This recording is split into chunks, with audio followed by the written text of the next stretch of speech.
நமக்கு இல்லாத நோய்கள் எல்லாமே வந்துட்டு இருக்கு. இப்போ பிறக்கிற குழந்தைங்க வந்து சுகர்ன்றாங்க, பிபின்றாங்க, கேன்சர்ன்றாங்க. இதெல்லாம் பாருங்களேன், இதெல்லாம் இப்போ தாத்தா பாட்டி காலத்துல இந்த மாதிரி எதுவும் இல்லையே. நமக்கு ஹாஸ்பிட்டல் எத்தனை இருந்ததுன்னு யோசிச்சு பார்த்தீங்களா? அப்போதான் ஹாஸ்பிட்டல் ரொம்ப கம்மி.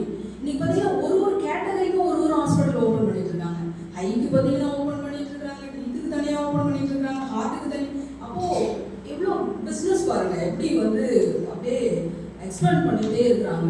அப்போ அவ்வளோ மக்களை வந்து வர வைக்கிறாங்க, இதுக்கெல்லாம் நோயெல்லாம் உருவாக்குறாங்க. இந்த நோய்களுக்கு வந்து ட்ரீட்மெண்ட்டுக்கான ஹாஸ்பிட்டல்ஸ் உருவாக்கிட்டு இருக்கிறாங்க.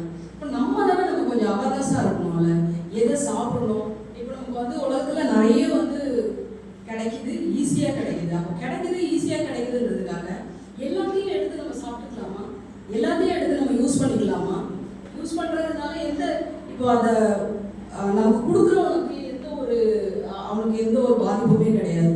அவனுக்கு தேவை அதை வந்து சேல்ஸ் பண்ணணும், அதனால அவனுக்கு வருமானம் ஈட்டணும், அதில் அவன் ஒரு பெரிய ஆளாக அச்சீவ் பண்ணணும். ஆனால் அதை வாங்கி சாப்பிட்டுட்டு இருக்கிற நம்ம எந்த லெவலுக்கு போயிட்டு இருக்கிறோம் அப்படின்றத ஒரு செகண்ட் கூட நம்ம யாருமே யோசிக்கிறது இல்லை.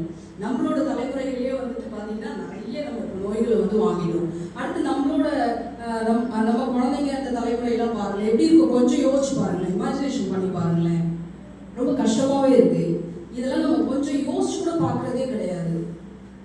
என்ன இது, எப்படி பண்ணிட்டு இருக்கோம்? குடிக்கிற தண்ணியில பிளாஸ்டிக்ன்றாங்க, தாய்ப்பால்ல பிளாஸ்டிக்ன்றாங்க, எல்லாத்துலயும் பிளாஸ்டிக்னா இந்த பிளாஸ்டிக் நம்ம எப்படி வந்து தடை பண்ண போறோம்?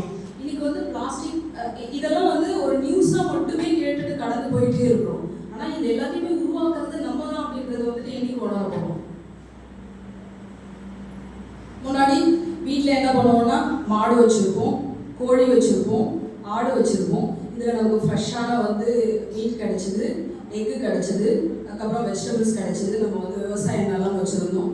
இந்த மாதிரியான இடத்துல நமக்கு தேவையான பொருட்களை எல்லார் வீட்லேயும் நம்மாழ்வார் சொன்ன மாதிரி ஒரு முருங்கை மரம் இருக்கும், ஒரு வாழை மரம் இருக்கும், ஒரு மாங்காய் மரம் இருக்கும். இதில் இருந்து நம்ம எப்பவுமே எடுத்து நம்ம வீட்டுக்கு எப்பவுமே சமைப்போம். இன்னைக்கு யார் வீட்லேயாச்சும் பார்க்க முடியுதா முருங்கை மரங்களை?